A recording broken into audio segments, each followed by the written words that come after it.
especialista y especialidad en Tel Aviv Shackler, Universidad en Arabia Saudita.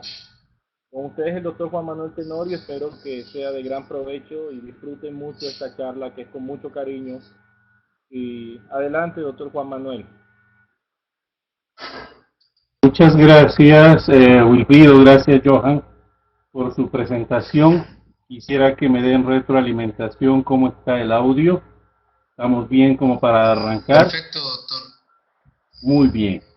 Bueno, esta conversación de hoy va a centrarse alrededor del tema de las drogas que se utilizan en la reanimación cardiopulmonar avanzada.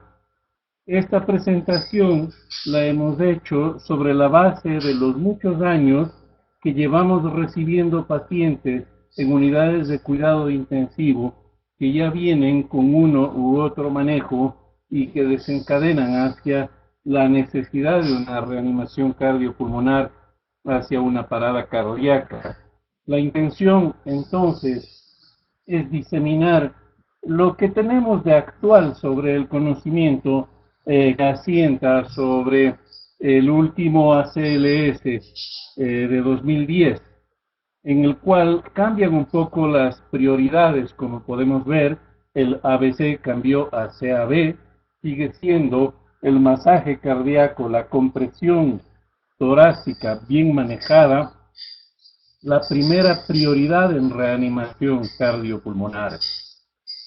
También es prioridad número 1 la desfibrilación temprana, y de allí la creciente política que ya ha avanzado mucho en países industrializados de contar con desfibriladores automáticos en los sitios en donde hay mucha gente, en los estadios, en los centros comerciales, etcétera, en vista de que esto ha mostrado. Ya vamos a ver el nivel de evidencia científica al final de esta conversación, pero ha mostrado que mientras más temprano se inicien las maniobras de compresión cardíaca, manejo de la vía aérea, ventilación apropiada y obviamente desfibrilación, mayor es la posibilidad de que se recupere el latido cardíaco del paciente.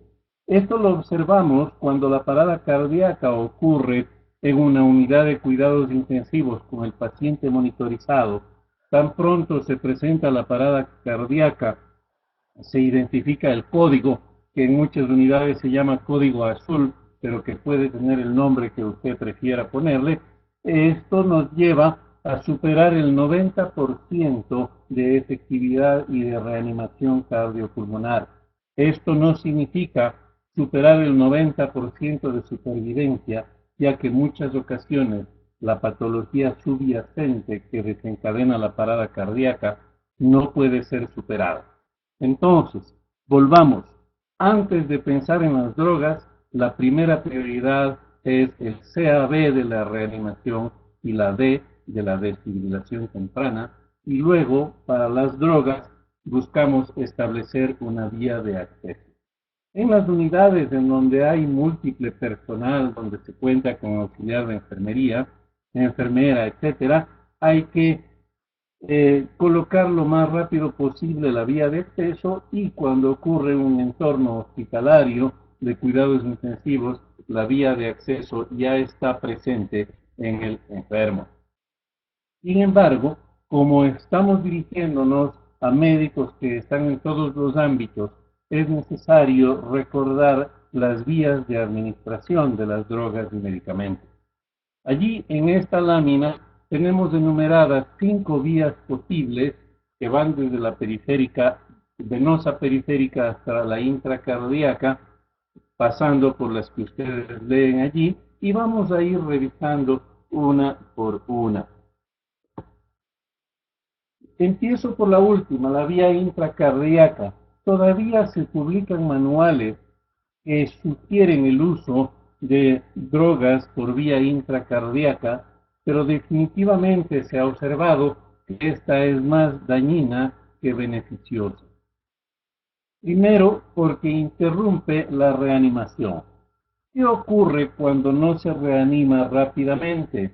tenemos un éxtasis diseminado en todo el sistema circulatorio y esa sangre que está detenida, que no circula, obviamente que está sujeta a coagulación, obviamente que se altera la relación con el endotelio vascular al no haber circulación y esto desencadena el mayor trastorno celular. Por eso es que lo primero que hay que hacer es la compresión cardíaca para que la sangre circule. Por eso es que cambió, ya no nos dedicamos primero a la vía aérea, sino primero a la circulación cardíaca, a la compresión cardíaca y a la circulación para evitar ese éxtasis que es tan deleterio, así dure solo unos pocos segundos. Entonces, el intento de administrar droga por vía intracardíaca detiene, interrumpe las maniobras de reanimación, permite el éxtasis con sus efectos deleterios sobre el endotelio vascular que todavía está vivo y actuante. Puede causar un neumotórax, puede causar arritmias que no son susceptibles de tratamiento, que se vuelven refractarias a todo intento de tratar. También puede haber una lesión coronaria si se inyecta por debajo de la íntima. Esto va a producir un abultamiento en el interior del árbol coronario con una suspensión definitiva irrecuperable de la circulación a ese segmento del corazón, lo que va a lograr que no sea posible reanimar al paciente, por lo cual la vía intracardíaca ya está proscrita y no se debe usar. Tal vez la veamos todavía en la televisión, pero eso es para la televisión, no para uso con el paciente. Una vena antecubital es quizá de las periféricas la mejor que podamos conseguir, porque de ella, cuando se coloca el medicamento allí, el efecto pico se consigue entre 1,5 a 3 minutos luego de inyectar el medicamento. Cuando se inyecta en una vena inferior, en una vena pedia o en la tuberosidad ósea de la tibia, el efecto puede tardarse hasta 3 minutos luego de inyección durante las maniobras de reanimación. Una vez que se inyecta el medicamento en la vena de la fosa antecubital, se debe empujar, entre comillas va a empujar, en inglés se dice push, con 20 mililitros de solución salina al 0,9%, podría usarse también destroza al 5% en agua, únicamente como medida de administración de volumen. Esto, como lo dice la palabra entre comillas, empuja hacia una vía central el medicamento que en ese momento está en la vena periférica y con la compresión cardíaca se lo hace circular. La vía traqueal, creo que se nos saltó unas láminas de allí, permítanme, devuelvo. La vía venosa central. Esta es la de elección si es que está colocada porque nos da una concentración pico venosa central más alta, lo que obviamente da un efecto más potente, pero no se debe tratar de colocar una vía venosa central durante la reanimación, primero porque interrumpe el proceso de reanimación. Por eso no se usa la yugular ni la subclavia. Si una persona es muy entrenada, puede colocar una vía femoral durante las maniobras de reanimación y eso permite acceder a la vía central, pero el operador que está colocando la vía femoral no debe interrumpir la reanimación que se está llevando a cabo en la parte alta del tórax del paciente. Es importante tener una vía central, pero más importante es no suspender las maniobras de reanimación cardiopulmonar. Parece que hubo una queja del audio. ¿Está ya mejor? ¿Puedo continuar?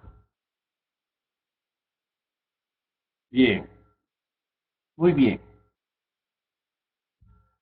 Cuando se está tratando de colocar una subclavia en situación de afán o una yugular en condiciones de afán, de velocidad, no es muy recomendable porque aumenta el riesgo de sangrado, función arterial y de embolismo aéreo.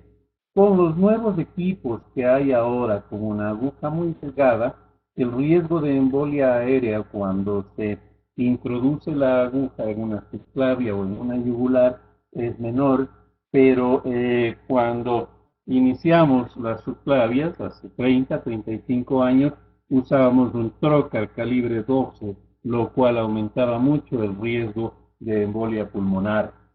No sé si estén ustedes claros de la embolia, dije embolia pulmonar por error, de cuál es el mecanismo de muerte de la embolia aérea y cuántos mililitros de aire se requieren para producir el fallecimiento.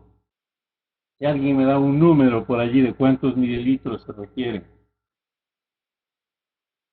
Bien, la cantidad de aire que se necesita para provocar la muerte de un paciente por vía venosa es aquella necesaria para llenar el ventrículo izquierdo.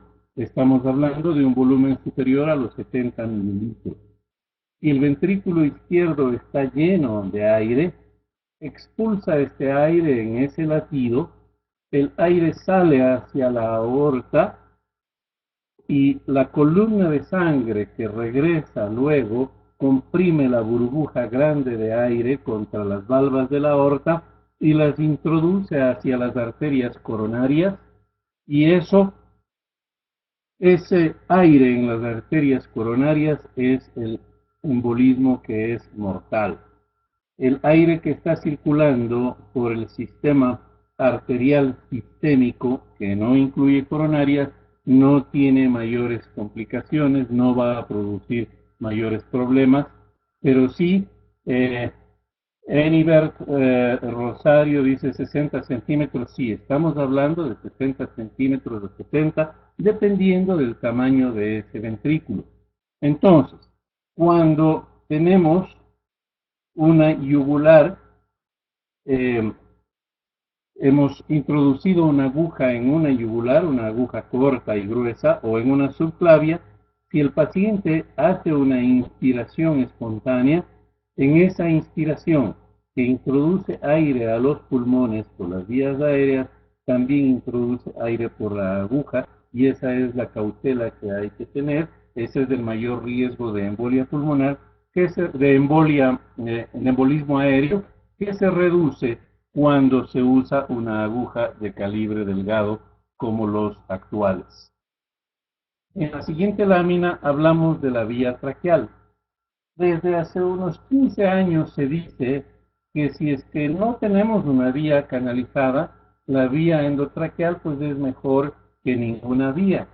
Desde hace unos 5 años se cuestiona muy fuertemente esto y en las últimas revisiones se observa que ya no se recomienda usar la vía endotraqueal. Muchos manuales siguen insistiendo y hablan de las dosis de fármacos por vía endotraqueal, pero ahora se sabe que la absorción es incompleta, lo que reduce las probabilidades de éxito. Al ser incompleta la absorción, pues no sabemos qué va a pasar con esa droga, si los tiempos de administración van a ser similares a los que están prescritos en los manuales técnicos. La dosis tiene que ser mucho mayor, hay que diluirla y esto podría llegar a impactar la difusión especialmente de oxígeno a través de la membrana alveolo-capilar y obviamente no se pueden usar sino aquellas drogas que no son iónicas, es decir, que no contengan sodio, potasio, calcio, magnesio, bicarbonato. Estamos hablando de que antes se usaba especialmente adrenalina, vasopresina, atropina por esa vía, ocasionalmente lidocaína o en algunos casos naloxona. Cuando estudiaba en la universidad, en los primeros años, se hablaba de la vía intraósea como algo del pasado, como algo que se usó un tiempo y que ya no debería continuarse usando, pero en la actualidad se han diseñado ya otra vez sistemas de administración intraósea de medicamentos que se pueden usar en la reanimación cardiopulmonar.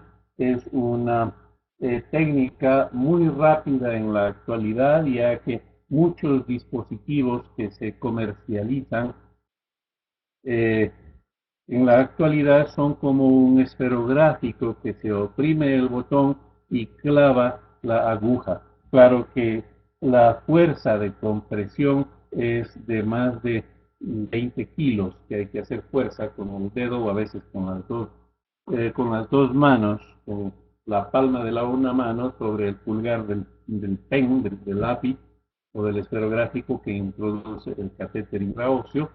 Es algo que puede ayudar muchísimo durante la reanimación cardiopulmonar, pero sigue siendo preferible una vía periférica. Aquí viene la gran pregunta. Sí, se puede, Iván Ramos, se puede utilizar en adultos el catéter. En adultos se puede usar en aproximadamente 8 sitios diferentes de punción, incluyendo el esternón y las tuberosidades. Se puede usar el catéter intraóseo en las tuberosidades tibiales y también del radio y del húmero. Vamos a hablar de la primera droga que se usa en reanimación cardiopulmonar como una sustancia adicional que se administra, y esta es el oxígeno. El oxígeno debe usarse lo más temprano posible en la reanimación cardiopulmonar, especialmente si se cuenta con un dispositivo bolsa mascarilla BBM para dar la concentración más alta de oxígeno que sea posible durante la reanimación, y en la post-reanimación se busca mantener la saturación por encima del 94%, pero por debajo del 98%, con la mínima fracción inspirada de oxígeno que sea posible luego del retorno a la circulación espontánea, que son esas siglas. RACE, retorno a la circulación espontánea, y ROSC en inglés, Return of Spontaneous Circulation. El oxígeno nos conviene tenerlo disponible en todos los sitios de hospitalización en donde los pacientes estén expuestos o susceptibles de sufrir una parada cardíaca y requerir una reanimación, y también es parte ya de los botiquines de los sitios en donde hay aglomeraciones de personas, y obviamente en todo puesto de salud hay oxígeno y hay que usarlo inmediatamente se pueda. Tan pronto como se pueda usar oxígeno, se empieza a administrarlo.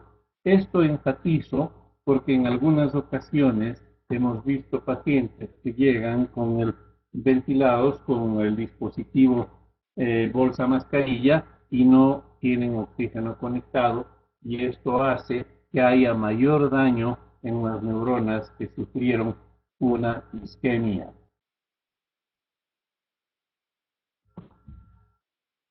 Las siguientes drogas, luego del oxígeno, son los vasopresores. Tenemos dos drogas vasopresoras que se usan en reanimación cardiopulmonar, la adrenalina y la vasopresina. Tenemos entre los antiarrítmicos que se usan en la reanimación la lidocaína y la amiodarona. Nótese que aquí no está la adenosina, que no es una droga que se considere en el proceso de reanimación cardiopulmonar, y otras drogas que antes eran de uso obligatorio en cada administración de adrenalina, había que administrar estas otras drogas. Esto ha sido revisado y han cambiado las formas en que se administran las otras drogas. Volvemos a enfatizar en la necesidad del CAB. Luego del CAB, el D, si es que el ritmo es desfibrilable, se considera como una droga, una descarga eléctrica, que eso es parte de la reanimación cardiopulmonar básica en este momento y no la profundizamos.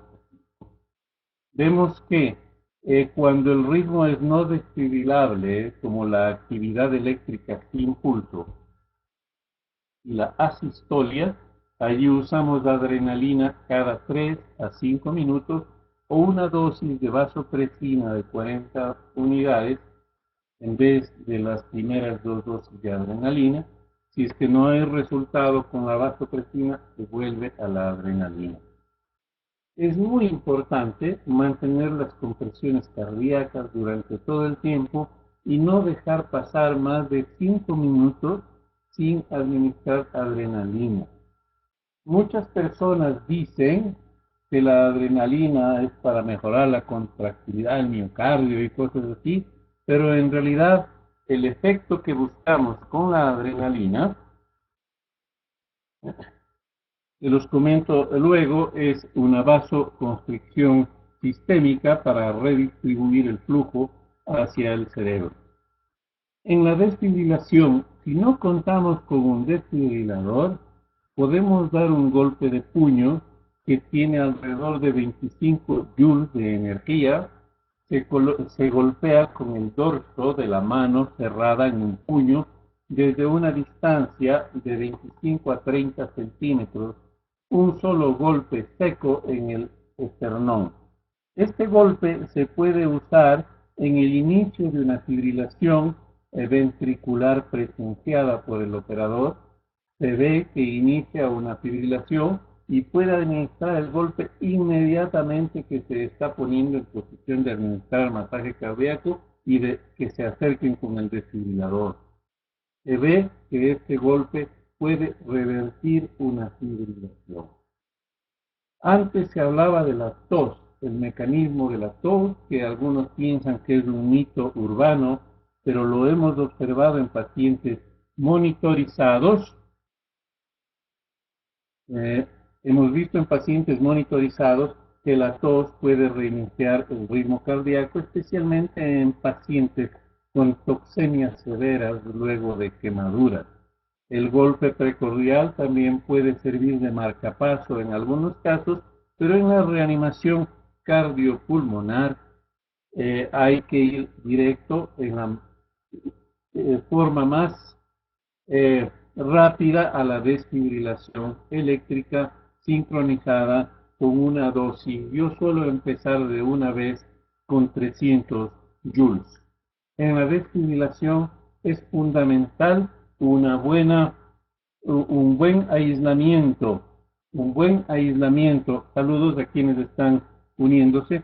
Repito, en la desfibrilación es imprescindible un muy buen aislamiento para evitar quemar la piel.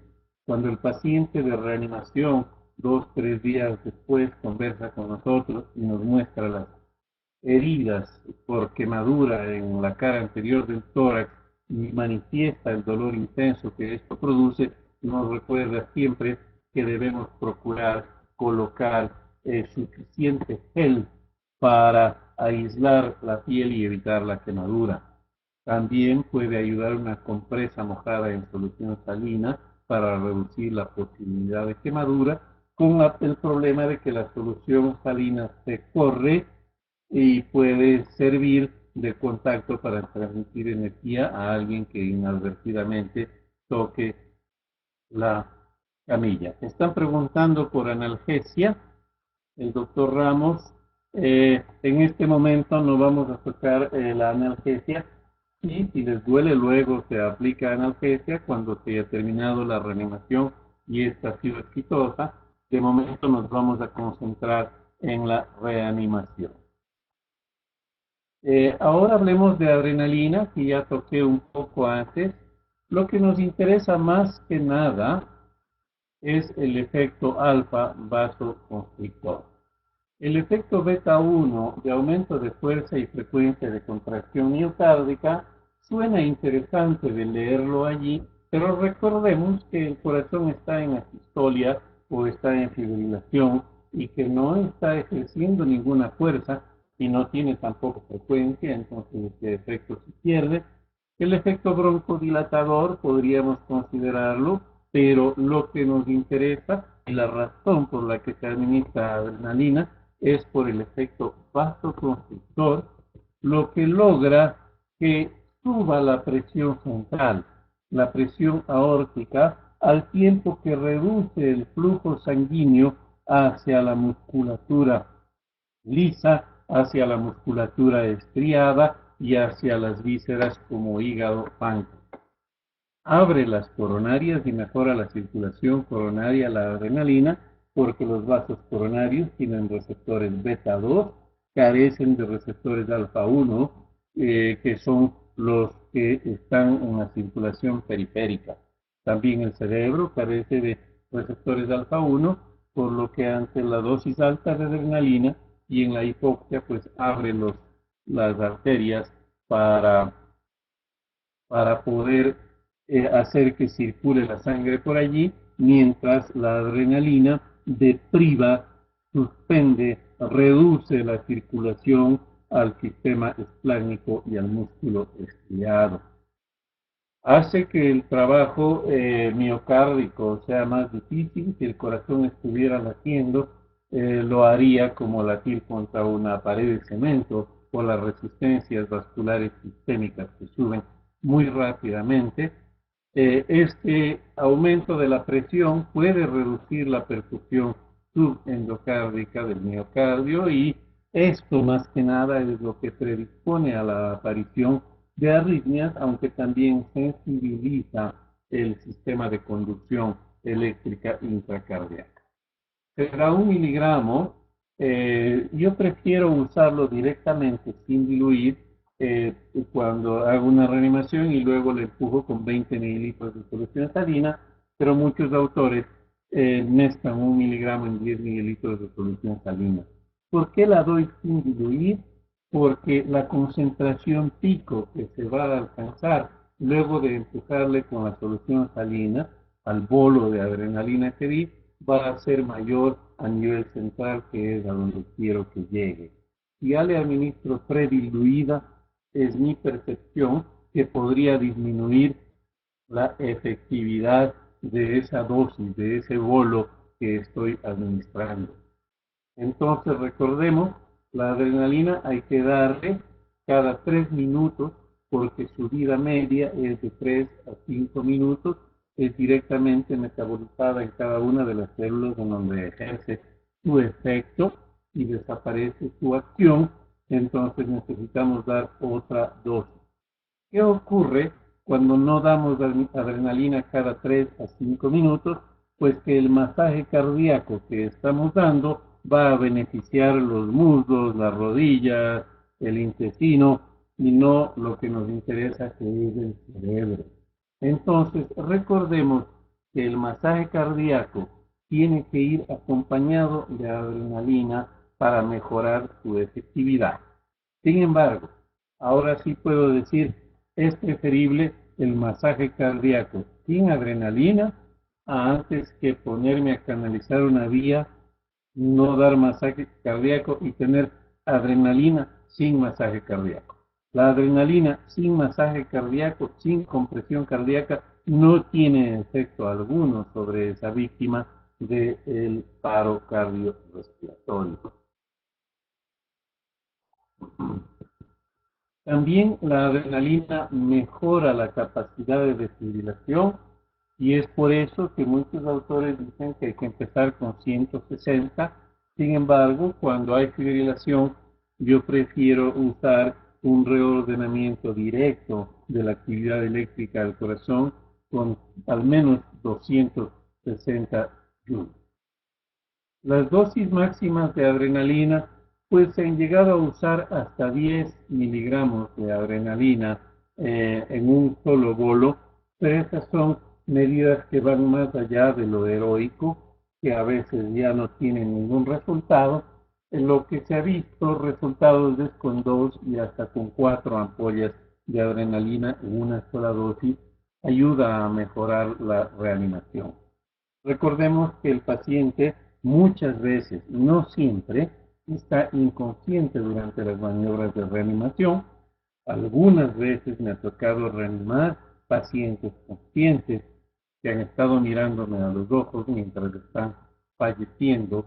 En esos casos es muy complicado usar la adrenalina, ya que a la dosis que se administra causa una angustia intensa y extrema.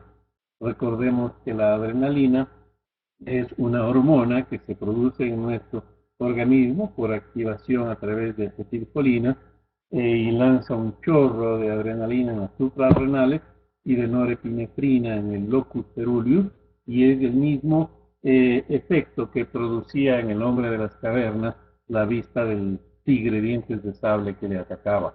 Entonces, hay que tener eso en mente cuando se administra adrenalina a un paciente consciente, y cuando se administra en bradicardia sintomática a dosis bajas también produce esta sensación de intenso miedo. Si es que la reanimación dura 30 minutos, pues allí se van las 10 ampollas de adrenalina, y si dura 60 minutos se van 20 ampollas de adrenalina. Puede aumentar el riesgo de disfunción hepática por reanimación, pero no se ha definido una dosis máxima de adrenalina. La dosis máxima que he visto administrar es 10 ampollas intravenosas en bolo de una sola vez. El paciente no revivió, no resucitó. Eh, no recomiendo yo podría recomendar un máximo de 4 ampollas por cada dosis, pero de allí el número de dosis, si la administramos cada 3 minutos, depende del tiempo de duración de la reanimación. No es conveniente, usar adrenalina en una bradicardia. Allí va la atropina, porque puede cambiar la bradicardia en una fibrilación. Entonces no es lo más recomendable. La vasopresina, y ahí voy a una pregunta que me hicieron hace un momento, reemplaza las 2 primeras dosis de adrenalina, y yo no espero más de 10 minutos si se administra vasopresina para empezar a administrar adrenalina. De hecho, la mayoría de coches de paro no tienen vasopresina. En Colombia no es obligatorio tener vasopresina en los coches de paro, sino adrenalina, pero sí la tiene una dosis de 10, una dosis de 40 unidades, eh, le puede dar un efecto similar al de la adrenalina. Algunos estudios sugieren que hay una mejor supervivencia con una dosis inicial de vasopresina, pero todavía no son concluyentes. No hay un límite de aplicación a la adrenalina, es una pregunta que la veo repetida. No hay un límite de administración a la adrenalina, está limitada al tiempo de duración de la reanimación. A mí no me gusta cada 5 minutos, sino cada 3. Cuando estamos reanimando, yo pongo a un miembro del equipo a que me cuente el tiempo, y cada 3 minutos nos avise 3 minutos, y ya en ese momento tomamos la decisión de la droga que administramos de acuerdo al trazado que vemos en el monitor. Paramos 2-3 segundos la reanimación para mirar el monitor a ver si se ha logrado algo, y continuamos reanimando y administramos eh, la droga que en ese momento definamos que se va a administrar. Me corrieron las láminas. Un segundo, por favor. Muy bien.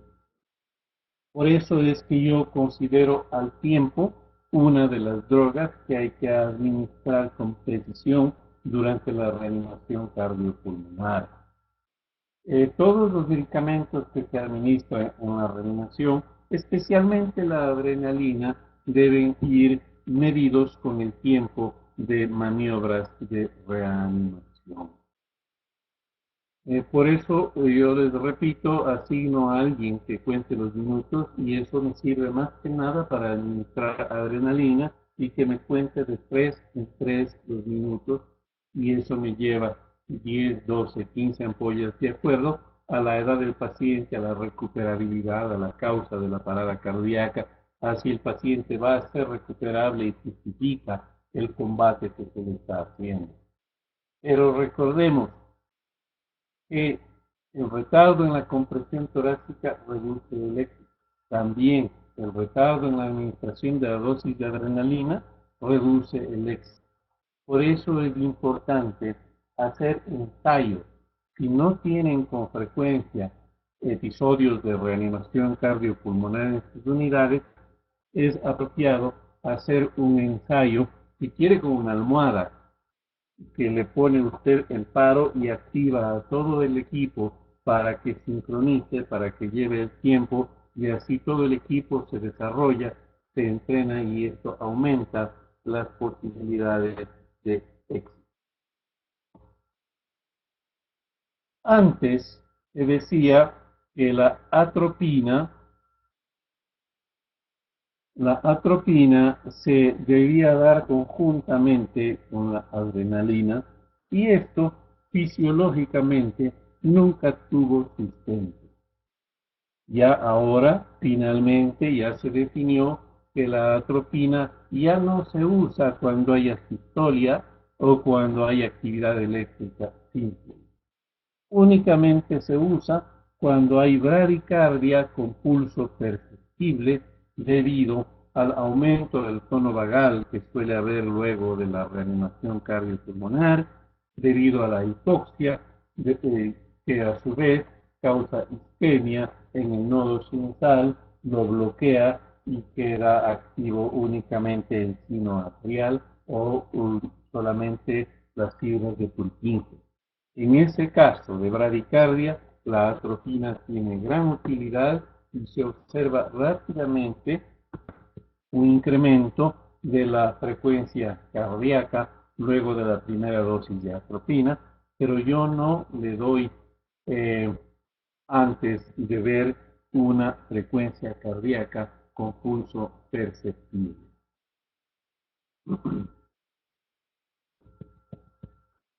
Se consigue aumentar la frecuencia cardíaca, la presión arterial y también las resistencias vasculares isquémicas. El efecto colateral que quizá más nos interese revisar es el de la midriasis que causa, ya que nos quita la posibilidad de valorar neurológicamente a la víctima de un paro cardíaco, al menos durante las próximas 4 a 6 horas, que ya debe contraer la pupila. Sin embargo, repito, no se debe administrar conjuntamente con adrenalina, está indicada únicamente en la bradicardia.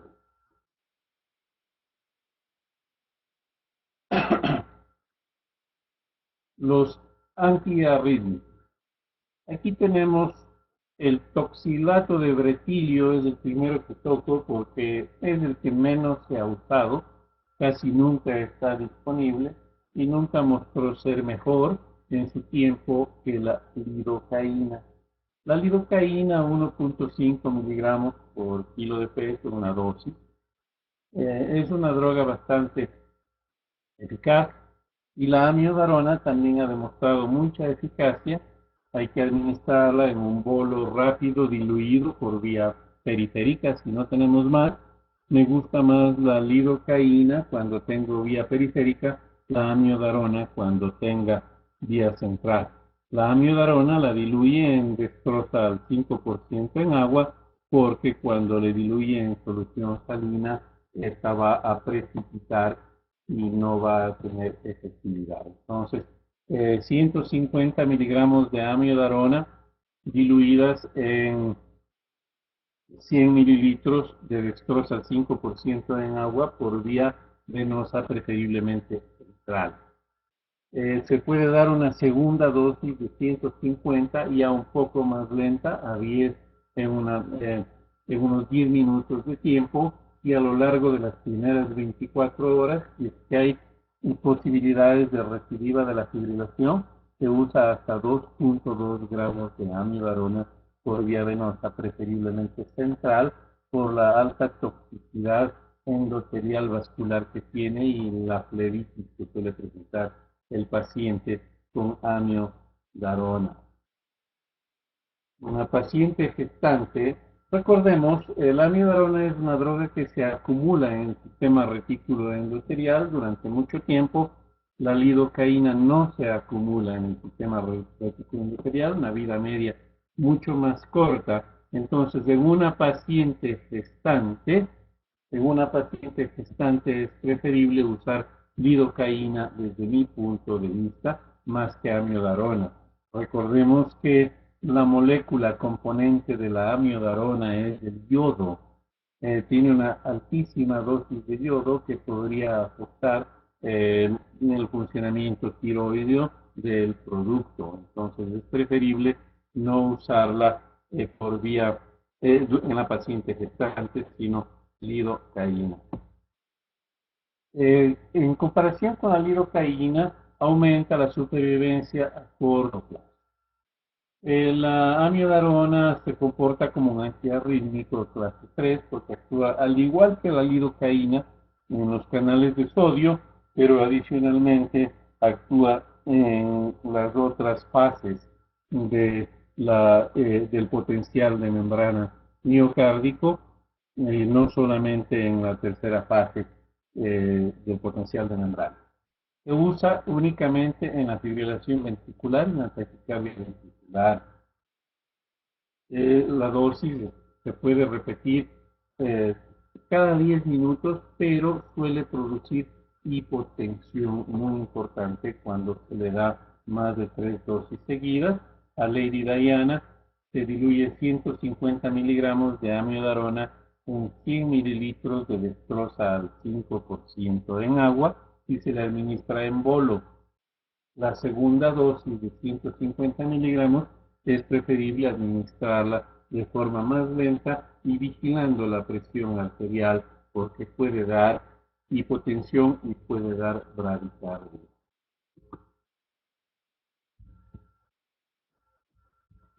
Nuevamente perdí las diapositivas. Vamos a ver. Muy bien. Es preferible cuando hay una fracción de eyección baja conocida del ventrículo izquierdo, se prefiere la amiodarona a la lidocaína. La flebitis por vena periférica puede ser importante y esa es la droga que tenemos a mano, pues usémosla porque lo importante es que ese paciente sobreviva con o sin flebitis. La lidocaína también es una droga que se ha usado muchísimo y se sigue usando en la reanimación cardiopulmonar y suele estar mucho más a la mano que la amiodarona. Vamos ahora a aquellas drogas que tienen usos muy específicos. El sulfato de magnesio, una ampollita de 2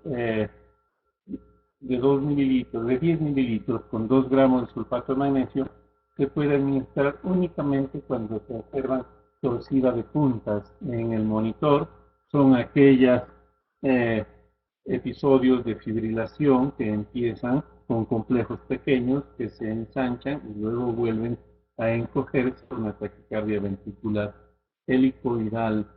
No sirve mucho para otras arritmias. El gluconato de calcio, cuando se usa de rutina, aumenta la mortalidad. Rara vez se ven hipercalemia severa en pacientes nefrópatas, hipocalcemia severa en pacientes con quelantes, en pacientes con problemas neoplásticos y en la intoxicación por calcio antagonistas, pero no se debe usar calcio de rutina.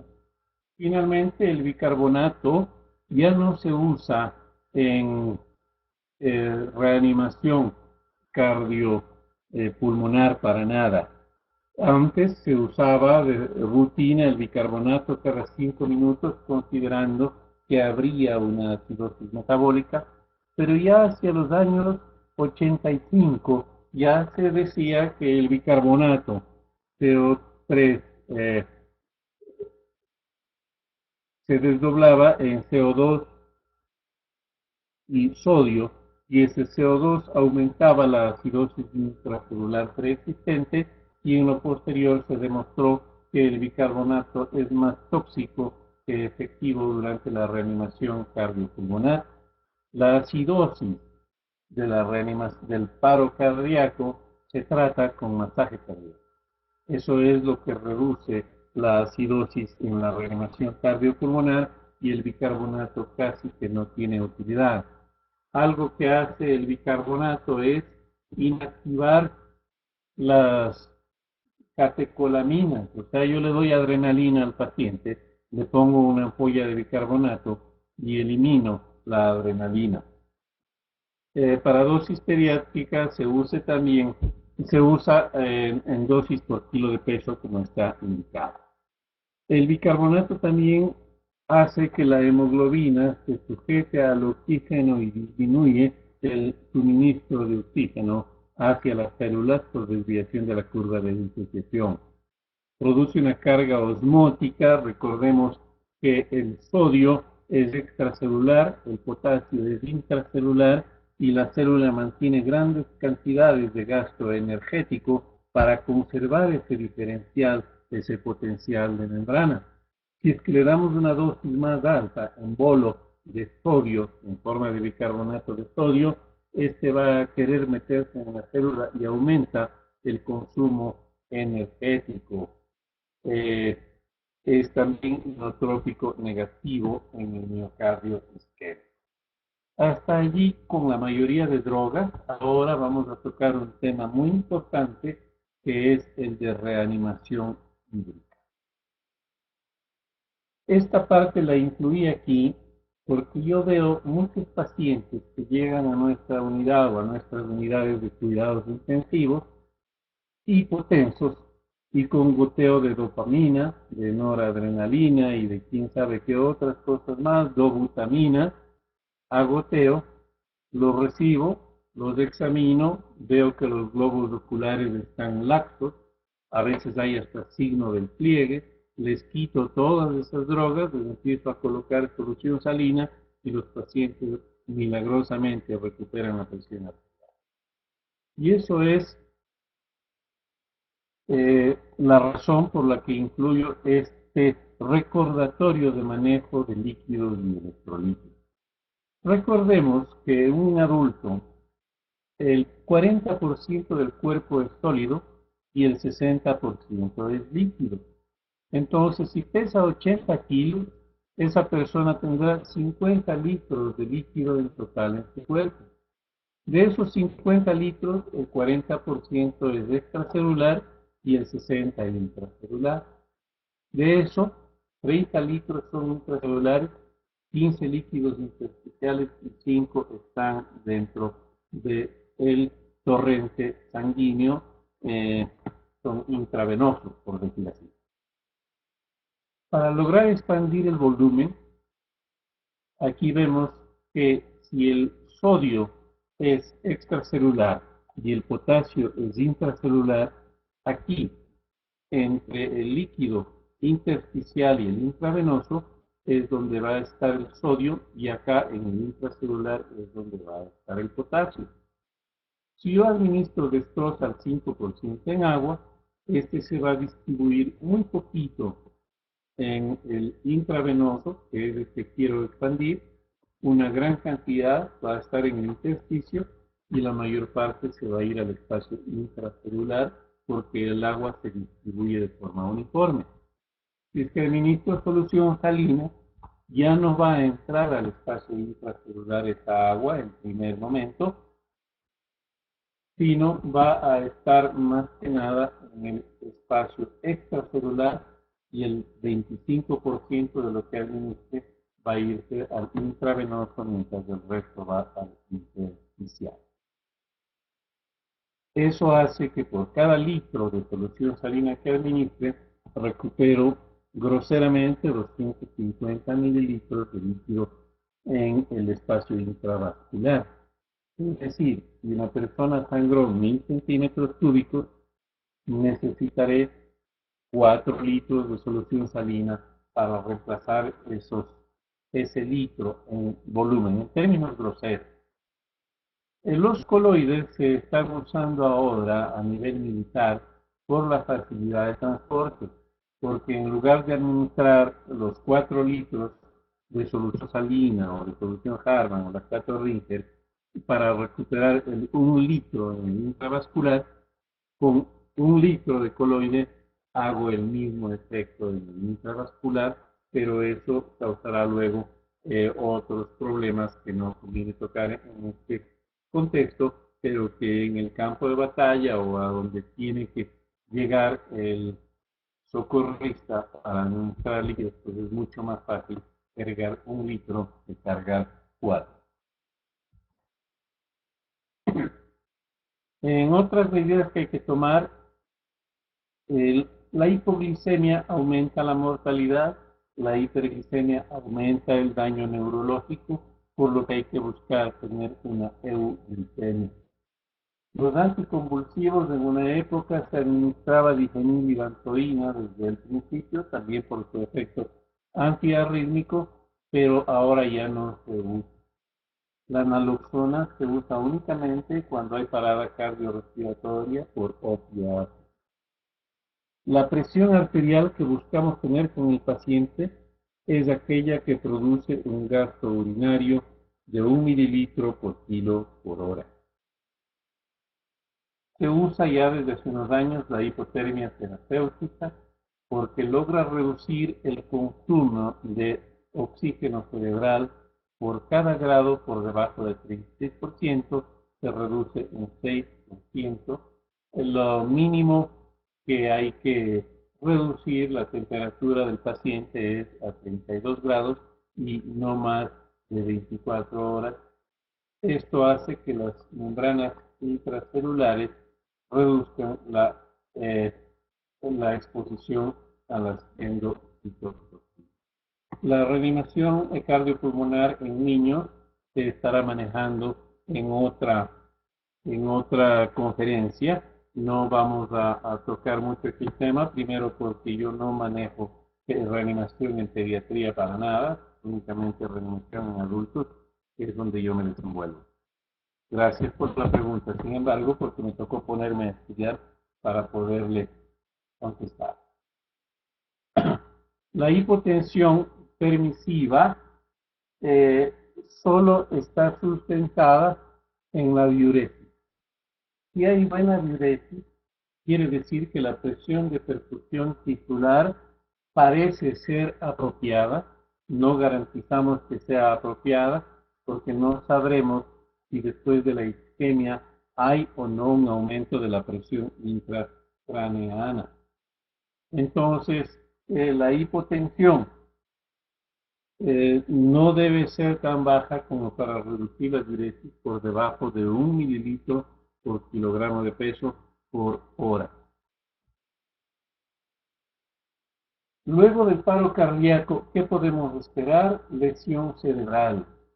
Paciente que en 6 horas luego de la reanimación no ha contraído la pupila es de alto riesgo de lesión neurológica. Y paciente que 24 horas después de la reanimación no está sentado y conversando es altísima probabilidad de lesión neurológica definitiva. El uso de adrenalina puede haber dejado una isquemia subendocárdica persistente que puede ser la base de la disfunción endocárdica subsecuente. Las resistencias vasculares sistémicas pueden quedar elevadas por varias horas, lo que hace que el corazón esté latiendo contra una mayor resistencia y esto produzca una mala distribución. También el endotelio vascular, cuando encuentra sangre en éxtasis, activa todas sus moléculas inmunitarias locales. Esto a su vez activa las plaquetas, activa las integrinas, activa los receptores y esto puede producir que haya coagulación en distintos órganos, especialmente en aquellos que estuvieron con mayor éxtasis y puede devenir el síndrome de falla de múltiples órganos. Suele empezar por el problema respiratorio. puede haber una necesidad de mayor volemia por la vasodilatación y ese paciente puede requerir grandes volúmenes de líquidos y cristaloides específicamente para llevarlo incluso al edema que se observa en los ojos, en los miembros inferiores, en los párpados y en las conjuntivas, de donde produce hemosis conjuntival. Si la patología precipitante de la parada cardíaca persiste, pues el paciente va a continuar presentando episodios y eso nos hace cuestionar si es que debemos o no seguir administrando reanimación cardiopulmonar.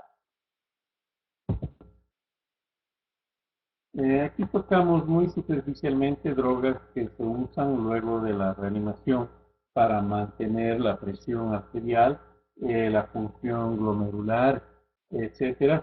Vamos a comentar algo sobre la dopamina. Cuando yo me entrené en cuidados intensivos ya hace 25 años, a la persona que manejaba la dopamina uno se le quitaba el sombrero y le dejaba pasar primero. Con el tiempo vemos que se encuentra dopamina, con el perdón de los escuchas, en cualquier cigarrería y no se la usa adecuadamente.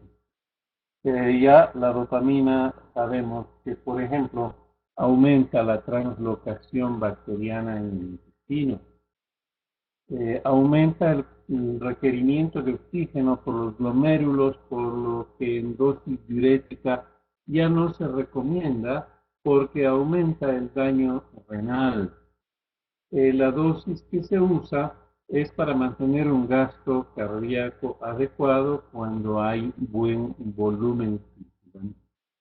Cuando hay un volumen circulante de calidad y cuando el paciente está normóxico, cuando tiene una saturación de hemoglobina superior al 90%. Cuando el paciente está hipoxico, cuando el paciente tiene vasoconstricción periférica, usamos dopamina a dosis más altas y yo he visto muchos pacientes que tienen necrosis de los lóbulos de las orejas, necrosis de dedos de manos y pies, y aumenta radicalmente la posibilidad de presentar escaras.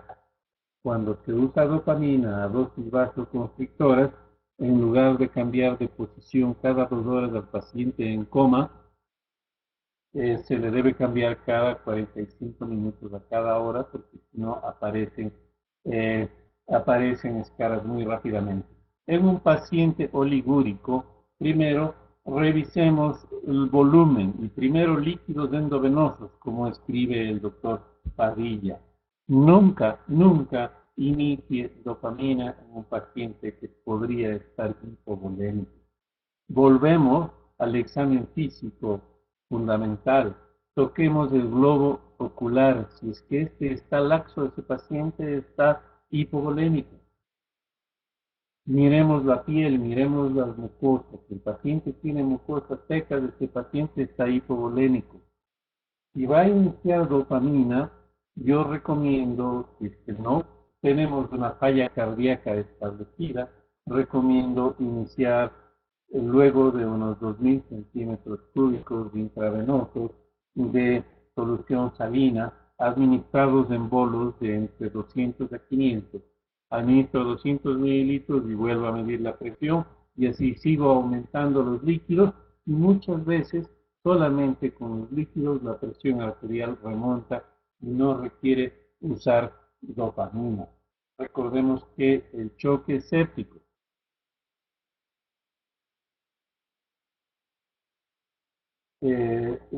recordemos que en el paciente séptico con vasodilatación también hay un déficit de volumen, déficit que no es real, sino que es debido y secundario a la vasodilatación.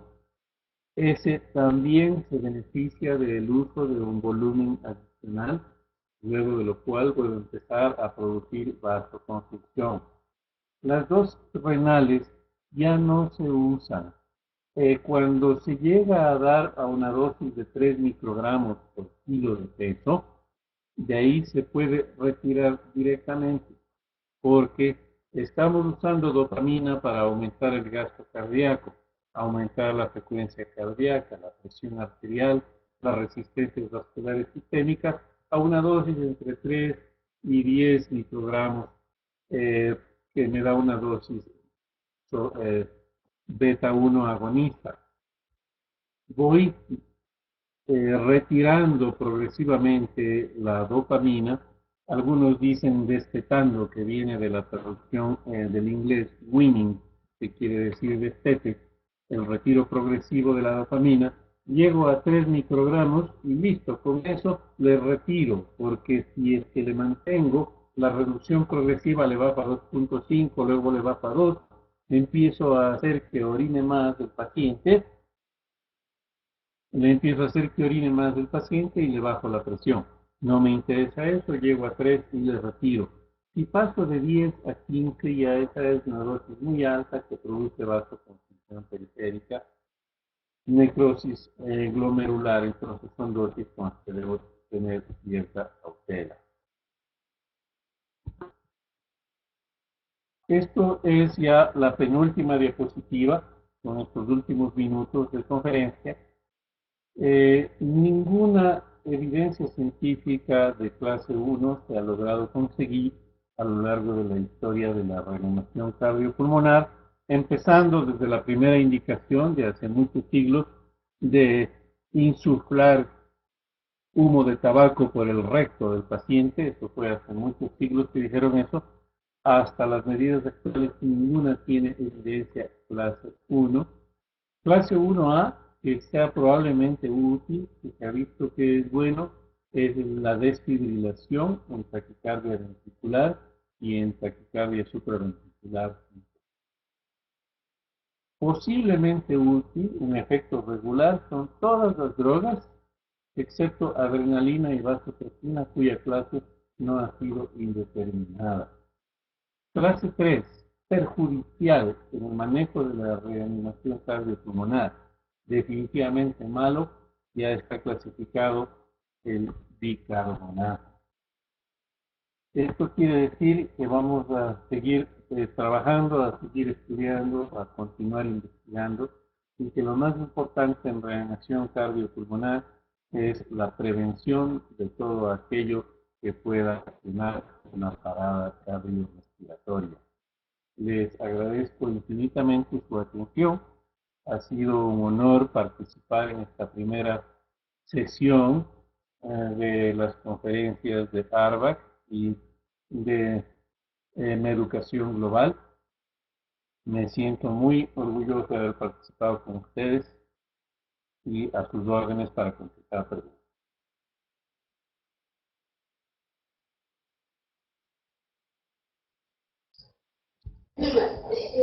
Pueden continuar con las preguntas. Por favor, preguntas pertinentes y claras. Utilicen el chat.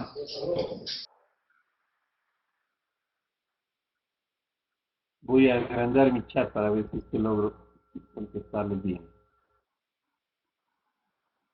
Muy bien. Estamos listos. Ahora sí tengo un chat bien grande. Gracias por sus comentarios.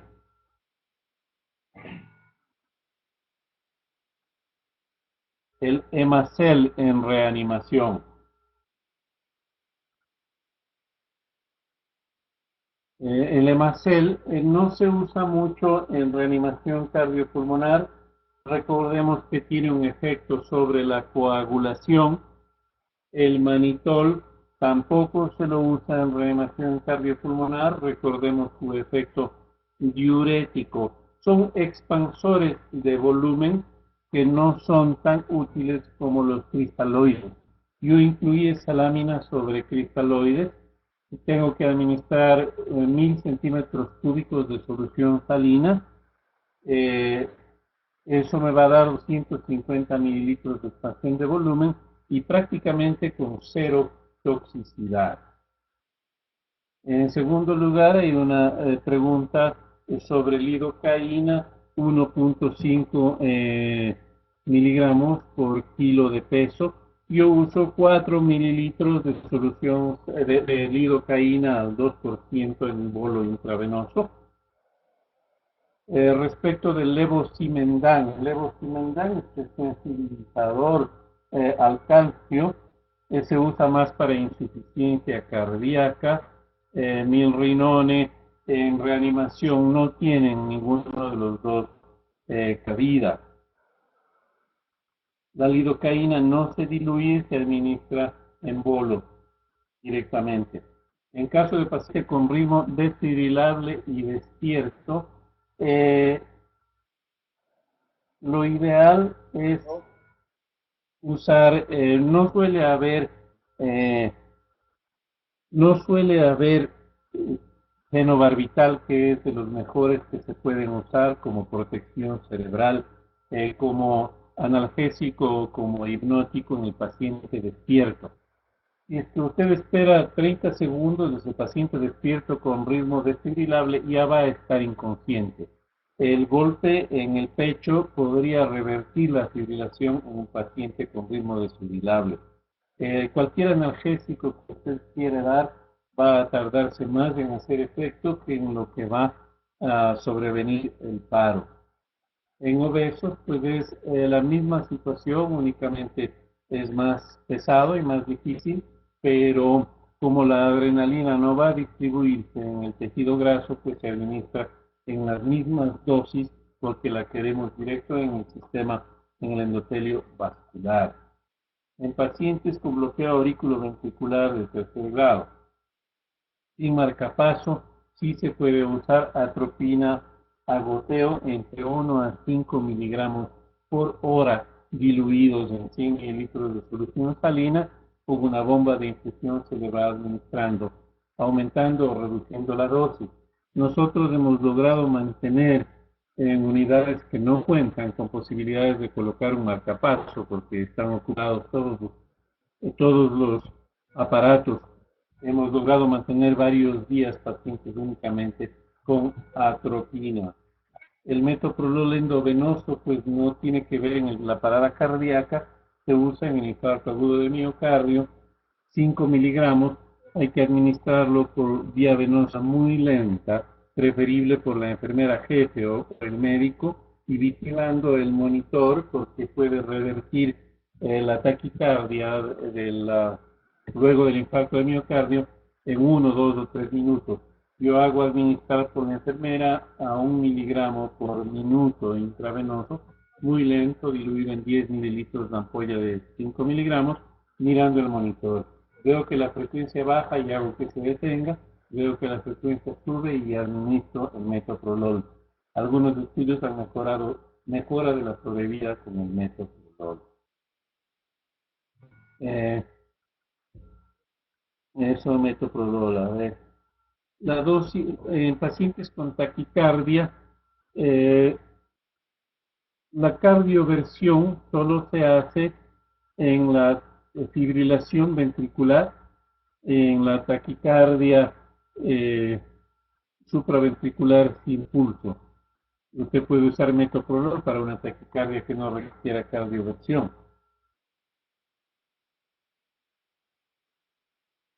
La hipotermia terapéutica no tiene contraindicaciones que yo conozca en el paciente que acaba de ser reanimado luego de una parada cardíaca para María Alejandra. Intervención quirúrgica con insuficiencia cardíaca congestiva para Engelbert. Pues sí, si es que está compensada la insuficiencia cardíaca, sí se puede intervenir al paciente. En bradicardia sin disponibilidad de marcapaso, la atropina me gusta más que la dobutamina, pero puede administrar las juntas. El isoproterenol también se puede administrar. Yo suelo empezar con atropina porque es más fácil de monitorizar, la vida media es más cortica, entonces con eso tengo más facilidad. Da muchísima boca seca la atropina, y eso hay que estar muy consciente, eso puede ser muy molesto para el paciente. El isoproterenol a las dosis que se necesita puede causar ansiedad intensa en el enfermo. También se puede usar por tabletitas por vía oral y a veces revierte. Sí se pueden usar inotrópicos concentrados cuando usted ya ve que no debe administrar más volumen. Hay que tener muchísima cautela con el goteo por bomba de infusión. Procainamida. mm, no conozco sobre la procainamida en este tipo de situaciones de reanimación cardiopulmonar. Todos esos antiarrítmicos pues están cayendo en desuso ante la amiodarona. El Bernacalam, no está estudiado ninguno de los otros en reanimación cardiopulmonar y no tengo experiencia, no he usado en ningún paciente Bernacalam y la adenosina obviamente en la taquicardia supraventricular no se toca en reanimación cardiopulmonar.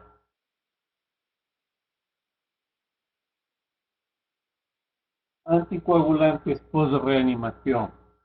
No le veo mayor justificación porque hay activación también de la anticoagulación. El riesgo de trombosis venosa profunda no aumenta mucho después de la reanimación cardiopulmonar y el uso de anticoagulantes cuando está indicado heparina. Es interesante si es que el paciente va a estar inmóvil o si tiene eh, infarto de miocardio o indicación para heparina o si se le ha administrado estreptoquinasa o fibrinolina.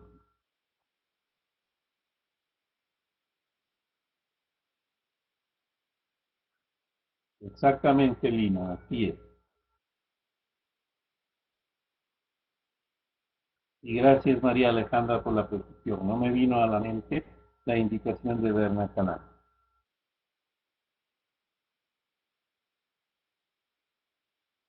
Usted asume que hay, Gina, usted asume que hay una fibrilación y administra desfibrilación de forma periódica. Si es que usted tiene un desfibrilador, pues obviamente allí va a haber el ritmo en el monitor del desfibrilador. De lo contrario, no es posible saber porque no hay ningún signo a la auscultación y hay ausencia de pulso. No se puede saber sin un monitor si es que existe o no fibrilación.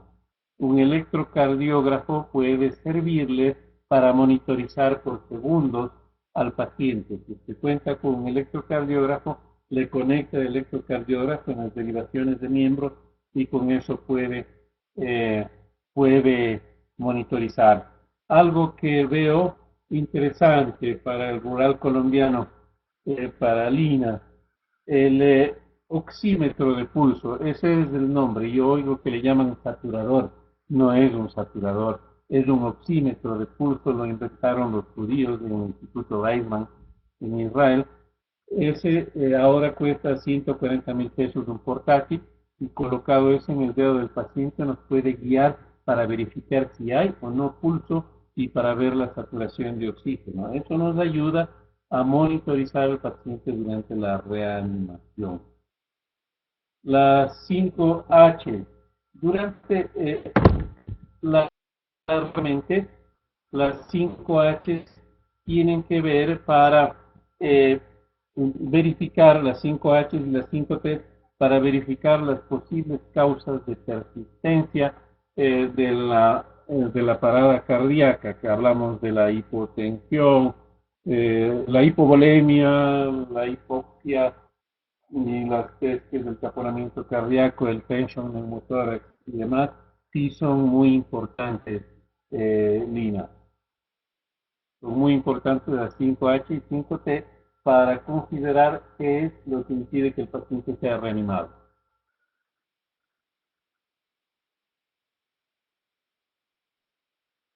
¿Alguna otra?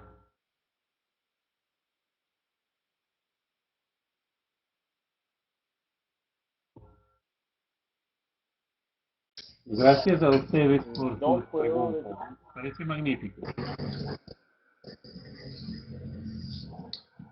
Muchas gracias a todos por su asistencia. Les recuerdo que la conferencia grabada va a estar disponible para que la puedan escuchar nuevamente. A sus correos llegará el enlace para que puedan tener acceso a ella. Gracias, doctor Tenorio, por su charla, por su colaboración.